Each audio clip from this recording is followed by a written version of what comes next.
Right, now it turns out that the project I was attempting to pursue today is going to take too long because it's turned out that science is actually happening, and I always assume it doesn't. So here we are in a situation where I don't really know what to do. So the answer to that is I'm going to tell you about the time I was kidnapped. That is actually a bit of an exaggeration, but we'll come back to that in a minute. Okay, so what had happened was my girlfriend and I had gone to the pub. We came back home.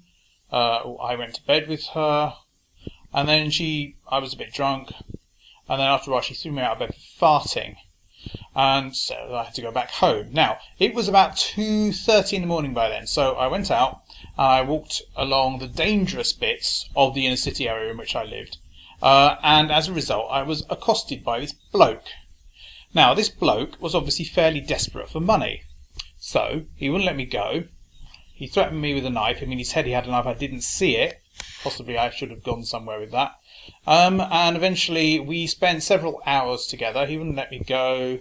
And he cleared out my bank account, and various things happened. One of them was that I was very against the police at that time because of anarchism. And so although we were stopped by the police, my belief that the police was the wrong way to go was so strong that I didn't actually go there, and I refused to tell them that anything was going on. And he was very happy about this. Then there was another situation where he wanted us to cross the railway line, and I thought, right, that's it, he's going to kill me, which is probably not a very rational thing to think, but then, I wasn't in a very rational situation. I was drunk, I was stressed, I'd just woken up, all this sort of stuff. And so I refused to do that. And I stopped and refused to do it, and we actually went under the railway instead, under the bridge. So that was interesting because I was able to assert myself and get something else done then. Another thing was, we were running away from the police, and I realised that I was actually having to pace myself and slow down so that I could stay with him. Now that is a peculiar thing to happen, and I'm not sure what that's about. Well, the way he actually cleared out the bank account was, he went with me to the cash point. We went to the cash point, and I took all the money out of my bank account. You can hear my voice quavering there a bit because obviously I'm a bit nervous about this even after 23 years. After that, I was eventually persuaded that I would tell the police by a probation officer. I didn't actually think it was the right thing to do because of the whole University of Crime thing. Now, what I found actually, it was actually traumatic. It took me a very long time to get over it.